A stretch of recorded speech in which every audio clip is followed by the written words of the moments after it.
পশ্চিমবঙ্গের রাজনীতিতে চমকে দেওয়ার মতো যদি কোনো কেন্দ্র হয় সেটা কোন কেন্দ্র বলুন তো?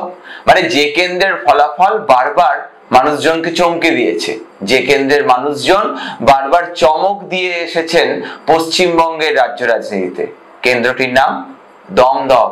না না, দমদম দাওয়াইয়ের কথা বলছি না, দমদম লোকসভা কেন্দ্রের কথা বলছি। এই দমদম লোকসভা কেন্দ্র একটা সময় এখানে বামেরা জিতে আসতেন, তারপর 1984 সালে এই কেন্দ্র থেকে জিতে গিয়েছিলেন হঠাৎ করে আশুতোষ লাহা। এমনও শোনা যায় যে আশুতোষ লাহা কাউন্টিং সেন্টার থেকে বাড়ি চলে গিয়েছিলেন, আর মধ্যরাতে তার বাড়িতে ডাকাডাকি করেন কংগ্রেসের সমর্থকরা। আশুতোষ লাহা তো ভয় পেয়ে যান যে কংগ্রেসি সংস্কৃতি, যাই হোক, যে হেরে গিয়েছি বলে হয়তো মারতে এসেছে। দেখা যায় আশুতোষ লাহাকে কোলে তুলে তারা নাচতে শুরু করেন, কারণ ভোটে জিতে গিয়েছেন আশুতোষ লাহা। তারপরে আবার আরেকটা চমক, 1999 তপন শিকদার বিজেপি তৃণমূলের জোটের প্রার্থী হিসেবে জিতে গেলেন এই দমদম থেকে। ভোটের দিন দেখা গেল তপন শিকদার কাঁদলেন, দৌড়ে বেড়ালেন আর বললেন সিপিএম আমার সব ভোট লুট করে নিয়ে গেল। আর ভোটের ফলাফল বেরোতে দেখা গেল তপন শিকদার জিতে গিয়েছেন। সেই সময় অনেকেই বলেছিলেন যে উপরে সব কাস্তে হাতুড়ি তারা, আর ভিতরে সবাই ফুলে ছাপ মেরে এসেছেন, চুপচাপ ফুলে ছাপ। এর পিছনে অনেকে বলে থাকেন সিপিএম এর গোষ্ঠী রাজনীতি, বিশেষ করে সিপিএম এর উত্তর 24 পরগনার গোষ্ঠী রাজনীতি এর জন্য দায়ী।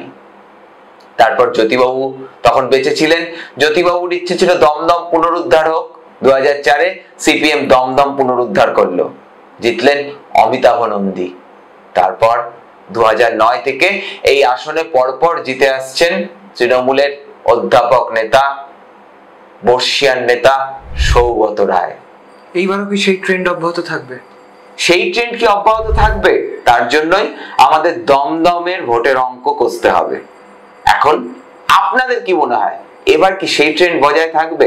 কমেন্ট বক্সে জানান। তাহলে আমাদের কি দেখতে হবে সৃজন? 2019-এর চিত্রটা কি ছিল? 2019-এ সৌগত রায় দমদম কেন্দ্রে জিতেছিলেন 53,002 ভোটে। তৃণমূলের প্রাপ্ত ভোট ছিল 43%, বিজেপির প্রাপ্ত ভোট ছিল 39%, লেফট ফ্রন্ট সিপিআইএম এর প্রাপ্ত ভোট নেপালদেব ভট্টাচার্য প্রার্থী ছিলেন 14%, আর কংগ্রেস এর প্রাপ্ত ভোট ছিল 2%।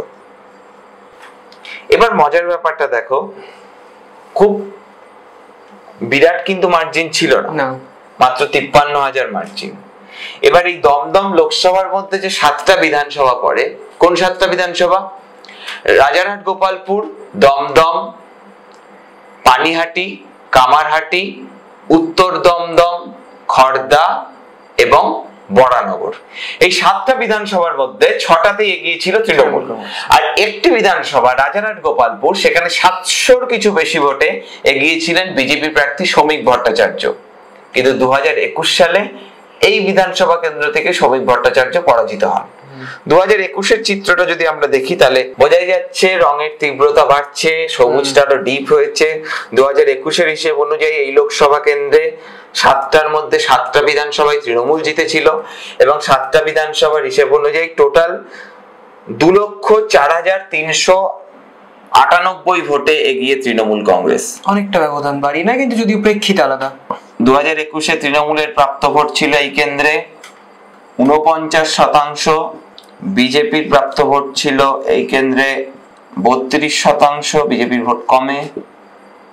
সংযুক্ত মোর্চা, লেফট কংগ্রেস, আইএসএফ, যদি এখানে লেফট কংগ্রেসই ক্যান্ডিডেট ছিল, 16%। এই লেফটের ভোটটা কার্যত সেম। হ্যাঁ, এবার মজার ব্যাপারটা দেখ, সেটা হলো এই কেন্দ্রে এবার কাদের মধ্যে লড়াই হচ্ছে। কেউ বলতে পারেন 3 এসএল লড়াই, কেউ বলতে পারেন 3 প্রবীণের লড়াই। তৃণমূলের প্রার্থী আবার সৌগত রায়, মাঝে শোনা যাচ্ছিল নবীন প্রবীণ দ্বন্দ্ব, শোনা যায় তৃণমূলের একটা অংশ রাজি ছিলেন না ওনাকে প্রার্থী করায়, কিন্তু সৌগত রায় আবার টিকিট পেয়ে গেছেন এই বয়সেও। প্রফেসর সৌগত রায় দৌড়চ্ছেন। বিজেপির প্রার্থী শিলভদ্র দত্ত আগে তৃণমূলে ছিলেন, পরে বিজেপিতে এসেছেন, 2021 সালে বিধানসভা ভোটে প্রার্থী ছিলেন খর্দা থেকে, যদিও হেরে গিয়েছিলেন। আর সিপিএম বা বাম কংগ্রেস জোটের এখানে প্রার্থী অনেকেই অবাক হয়েছেন, আমরাও প্রথমে অবাক হয়েছিলাম, যাদবপুর থেকে চলে এসে সুজন চক্রবর্তী দমদমে প্রার্থী। কেন দমদমে সুজন? এবার মজার ব্যাপারটা হলো এই কেন্দ্রে বাম কংগ্রেসের ভোটটা ইন্ট্যাক্ট ছিল, 2021 ওই হাওয়াতেও 16% ভোট পেয়েছে বামেরা, আর ভোট লুজ করেনি। যখন ভোটের অঙ্ক করেছি দেখেছি বাম কংগ্রেসের জোট কিভাবে ভোট লুজ করেছে, এখানে কোনো ভোট লুজ হয়নি। এবার আমরা যদি দেখি যে ক্যাম্পেইনিং, প্রচারের আড়ে ভাড়ে বহরে সৌগত রায় তো আছেনই, শাসক দল, তার বাইরে এখানে যদি প্রশ্ন করা হয়, সুজন চক্রবর্তী কিন্তু কয়েক গোলে এগিয়ে আছেন বিজেপি প্রার্থীর থেকে। একদম। এবং তুমি নিজে দমদমের ভোটার, মানে তুমি নিজে হয়তো পথসভা, কার্পেট বম্বিং, পুরো বলতে গেলে শেষ মুহূর্তে এসে আমরা দেখতে পাচ্ছি সিপিএম এর যারা তরুণ তুর্কি, মানে তারা মানে একদম দমদম ফোকাসড হয়ে প্রচার করছে। আলিমুদ্দিন স্ট্রিট কার্যত দমদমে বসে গেছে, তারা দমদমটাকে অন্যতম, আমি এটা ফোকাসটা ছিল কিন্তু একসময় মুর্শিদাবাদে। হ্যাঁ, এবার তোমার হলো গিয়ে এই দমদমে কি হতে পারে, সুজন চক্রবর্তী 16% থেকে ভোট বাড়িয়ে এই মুহূর্তে যা মনে হচ্ছে 25% পাওয়ার মতো একটা জায়গায় তিনি পৌঁছে গেছেন। এবার ত্রিমুখী লড়াইয়ের আসনে জিততে গেলে, উইনেবিলিটি তৈরি করতে গেলে অন্তত আপনাকে 30% ভোট সিকিউর করতে হবে। এবার সেইটা সুজন চক্রবর্তী কতটা এগোতে পারবেন সেটাই এখন দেখার। তা না হলে এখানে লড়াইটা অনেক ক্ষেত্রে হয়ে যাচ্ছে কে দ্বিতীয় স্থান দখল করবে। একদম। তৃণমূল কি তার 49% ভোট ধরে রাখতে পারবে? একেবারেই না, একেবারেই না।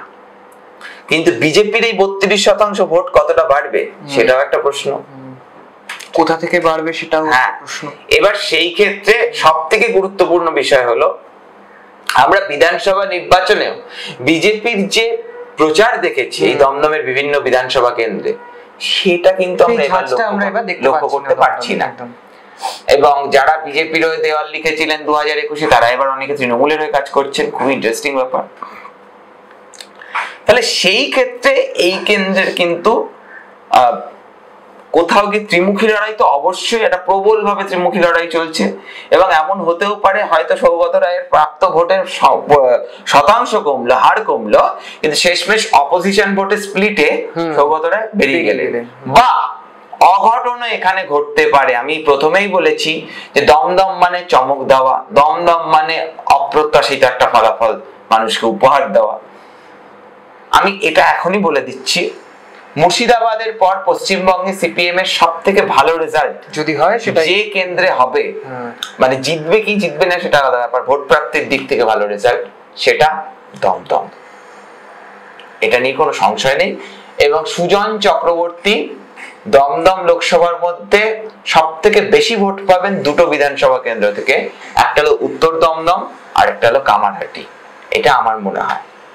এবার বাকিটা কি হবে, কোন এস শেষ পর্যন্ত স্ট্রেট ব্যাটে জিতে যাবেন, স্ট্রেট ব্যাটে খেলার সুযোগ পাবেন, তার উত্তর তো পাওয়া যাবে চৌঠা জোট। তবে এই কেন্দ্রের কিন্তু পুরোটাই আরবান সেন্ট্রিক ভোট, এখানে নিয়োগ দুর্নীতি একটা ইস্যু হবে, এখানে স্থানীয় পৌরসভার কাজকর্ম একটা ইস্যু হবে, বিশেষ করে পানিহাটির দিকে রাস্তাঘাটের যে অবস্থা, এবং পানীয় জল নেই, লোকজন জল পাচ্ছেন না, সেটা একটা ইস্যু হবে। তাহলে সেই ইস্যুগুলো কাকে ডিভিডেন্ড দেবে সেটাই এখন দেখার। আপনাদের কি মনে হয় জানান কমেন্ট বক্সে, আমরা আপনাদের মতামতের অপেক্ষায়।